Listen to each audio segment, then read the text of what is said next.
1998, Saikati was one of the first homegrown films produced in Kenya by Catherine Mwigai and directed by Anne Mungai.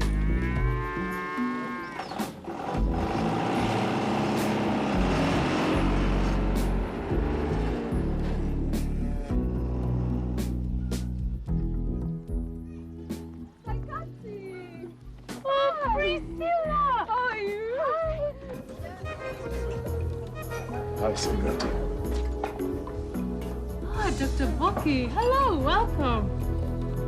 How long have you been at Ambref? For quite some time.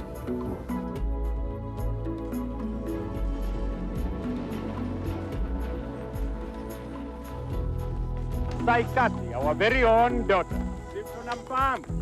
Karibu.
Number 5. Number 5. Number 2, number 5. Which is number 2? My name is Christopher Maende. I'm a project engineer. We started with this particular project early last year, and I think a lot has been done so far. We started with the micro-siting, positioning the turbines in place, the foundation works, and now this is actually the control room. We are bringing all the outputs from all the turbines here and then connecting to the grid through an underground cable from this particular control room.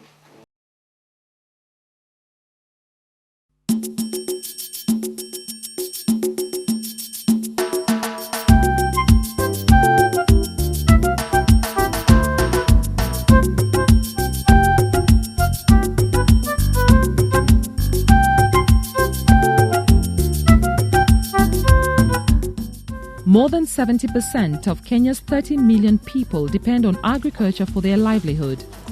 A large number are employed on commercial coffee and tea plantations or grow the crops in their small holdings. A majority earn a living from subsistence farming. But with a rapidly growing population, opportunities in agriculture are dominating. Every year, thousands leave the rural areas for the towns and cities, hoping to find jobs. Only a few do. The rest either joining the informal sector as petty traders and artisans or continue hunting for elusive casual work.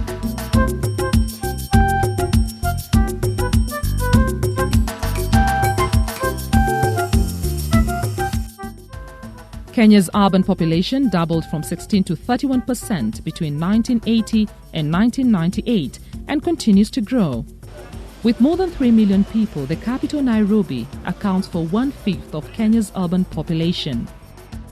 Most of the rural migrants attracted by prospects of a better life in the cities instead end up in poor neighborhoods such as Nairobi's Kibera, said to be the largest informal settlements in East Africa. Here, they live in conditions often far worse than those they are escaping from. They are confronted by age-old problems of urban poverty, poor housing and sanitation, lack of clean water or social amenities such as schools and hospitals.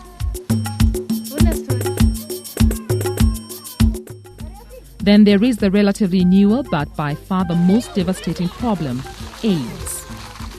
Mostly striking people in the most productive ages, AIDS depletes family resources, pushing them deeper into poverty. But against the odds, many women valiantly soldier on, eking a living from all manner of petty trade to care for their family.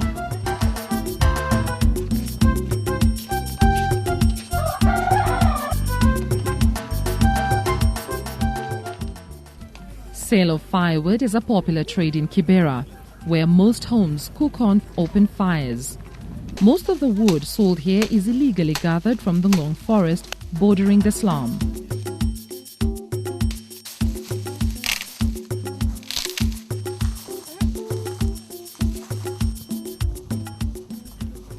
It is a risky business as the women, many of them single mothers, if caught, the women risk being sent to jail, which would mean leaving their families even more destitute.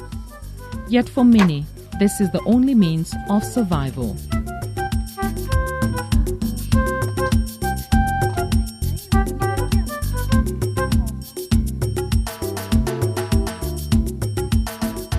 Although firewood helps put food on the table in many homes, it is a big threat to the forest. Nimekaa hapa Kianda miaka 9, naendelea na business ya kuni. Nijisaidie kulipia watoto shule ama kulipa nyumba.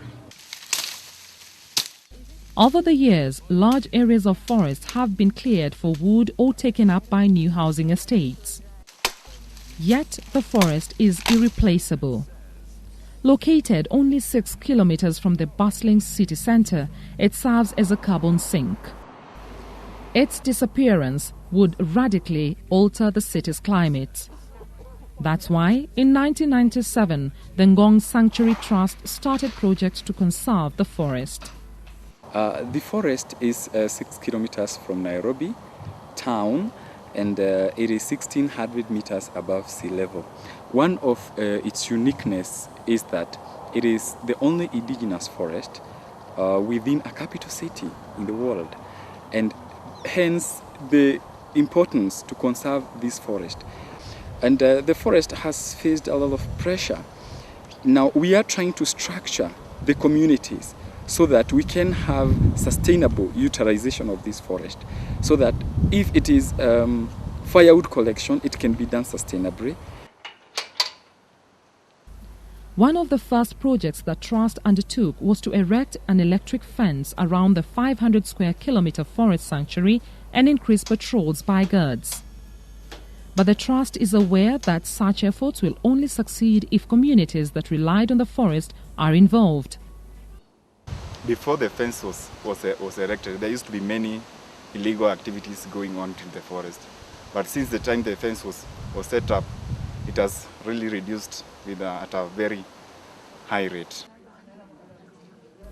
It therefore encouraged them to form groups so that they could be assisted to identify alternative livelihoods and plan how best to utilize the forest resources.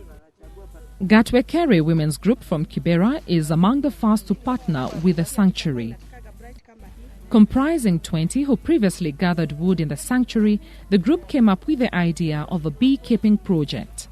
Tukaonelea hao wamama tunaoenda kuni na hao, tujiunge kikundi, tukue tukijisaidia nayo.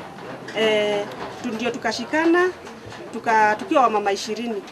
Tukaanza hii mradi ya kushona vitambaa. Sasa tunashonaga hizo vitambaa sets, tunauza, tunakuja, tunagawana pesa, mtu anapata mahitaji ya mtoto na yule mwingine. With backing from the trust, they presented a proposal to UNDP and were funded under the Global Environment Facilities Small Grants Program.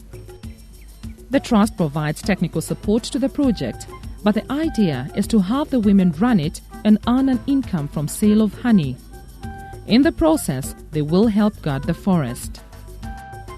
After initial planning, the women were given basic skills in beekeeping. With the UNDP funds, they bought 100 hives and were helped identify suitable places for them within the forest. Each member was allocated 5 hives. As colonies form in the hives, the women continue with training, which combines practical lessons in the field and group study at home.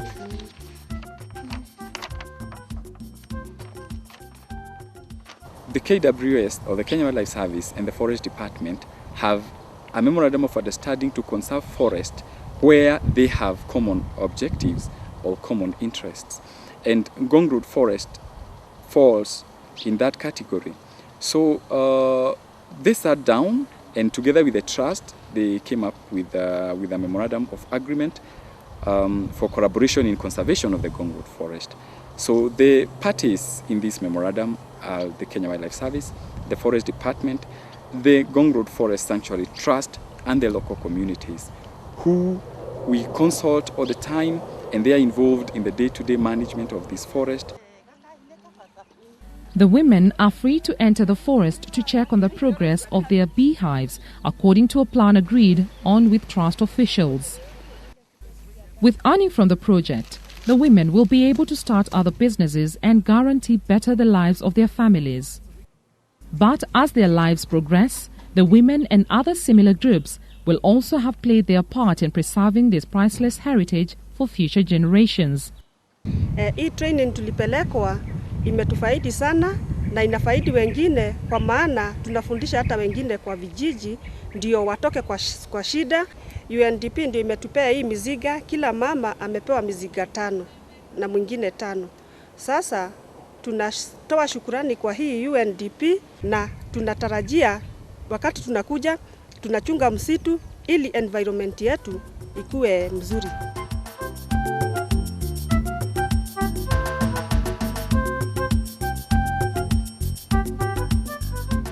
Besides beekeeping, the women's group is helping in reforestation. The trust provides seedlings and guides, while the women nurture the young trees.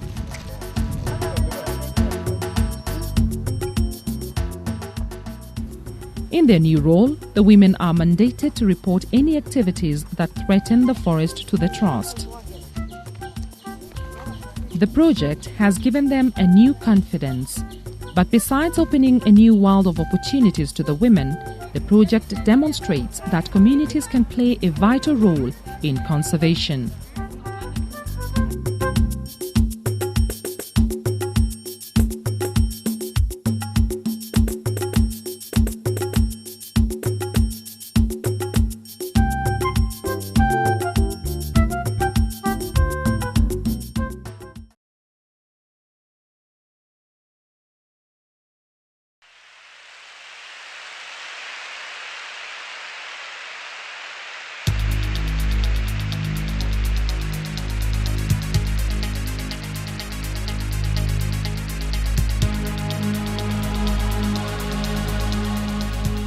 Kenya is a land endowed with a rich diversity and breathtaking landscapes from the shores of the Indian Ocean in the east to the fertile Rift Valley in the west. Wherever you look, north, south, east and west, Kenya has earned its place as one of the world's key players in horticulture, tourism and natural history. With the onset of globalization, Kenyans have earned crucial income from the export of horticultural produce. This has been reinforced by the fact that horticulture is one of Kenya's biggest sources of foreign exchange. And today, we reintroduce ourselves to you. The Horticultural Crops Development Authority, better known as HCDA.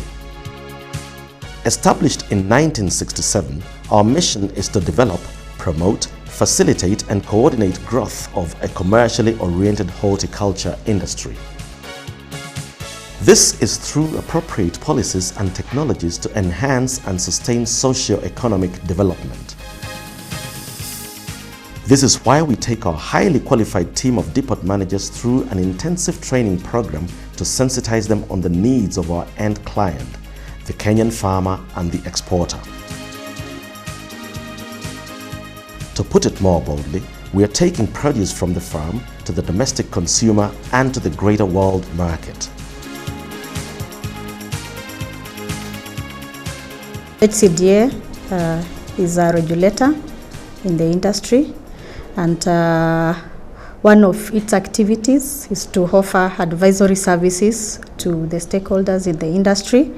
The stakeholders, we are talking about all the players within the value chain, from growers to all the way to marketers and to consumers. So let us take you through the chain of events that leads from the Kenyan farm to the world market.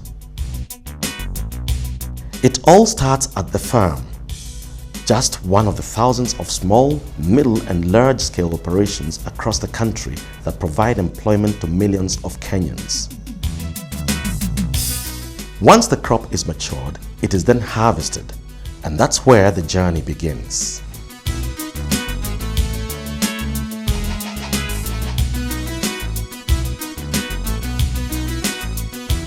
HCDA provides reliable transport facilities that are accessible to Kenyan producers countrywide. Due to the often perishable nature of some of this produce, every due care is taken to ensure that the produce arrives at its destination in perfect condition. In keeping with technological advancements, our trucks are available insulated or dry vans to suit the nature of the produce.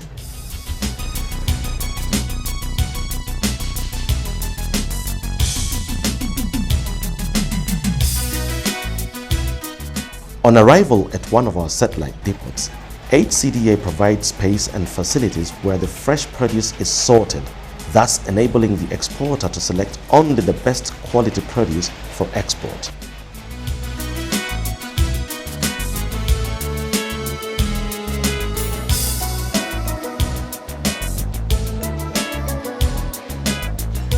As such, our depots are located in the following strategic locations: Nairobi, Limuru, Nkubu, Sagana, Machakos, Mwea, Yatta and Kibwezi.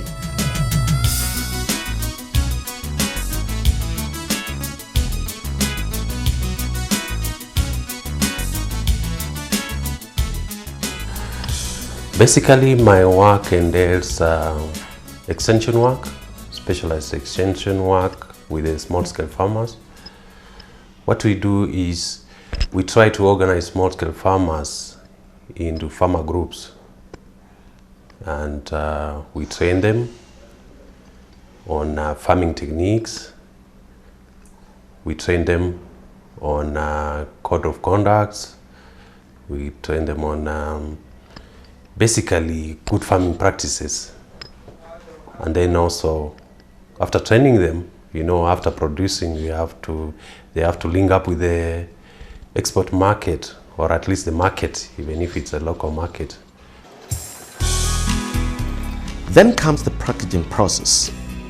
The sorted produce is then carefully packed into the form in which they will be presented to the world market. Space and facilities for this process are available at any of our depots countrywide.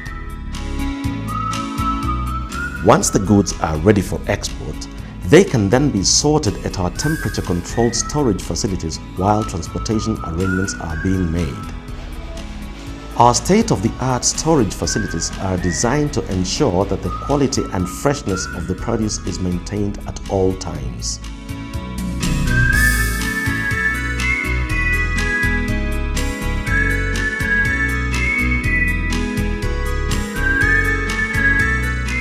HCDA's insulated or dry van transportation then delivers the packaged produce to Nairobi's bustling Jomo Kenyatta International Airport, where we export Kenya's fresh produce to the rest of the world.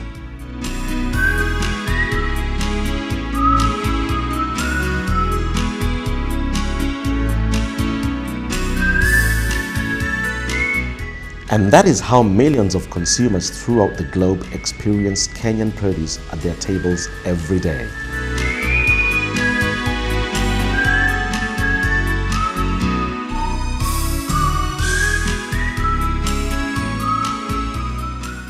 HCDA as a provider, it is providing us the service, it is providing us with the facilities. They have facilities which have been proved in Europe.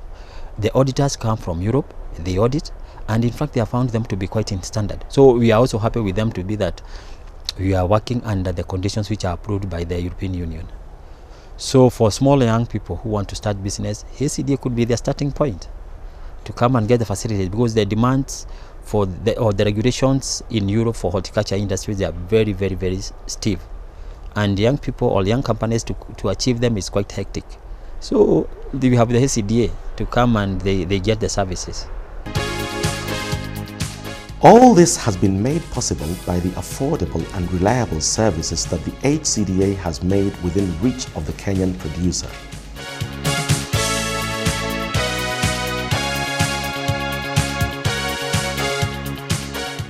Meeting the consumer's expectations of our Kenyan produce, so fresh, so natural, grown under the sun.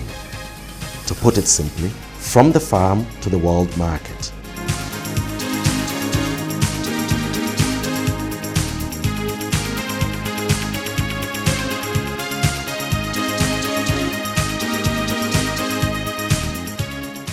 Imesaidia sana. Ilikuwa chini sana kabla nianze kulima maua. Sasa naona familia iko sawa. Napata kitu ya kusave. So it is improving the life status. HCDA, the Horticultural Crops Development Authority, serving the horticulture industry.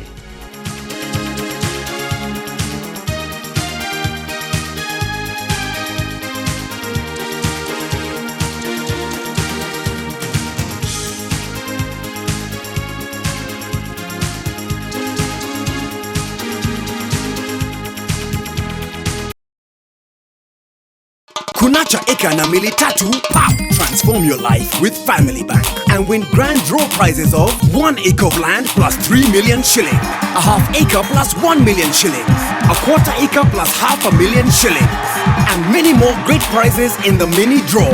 Simply top up your Family Bank savings or current account with a minimum of 5,000 shillings or open up a new account. The more you deposit, the more your chances of winning. Kunacha eka na mili tatu, pop! Family Bank, with you for life.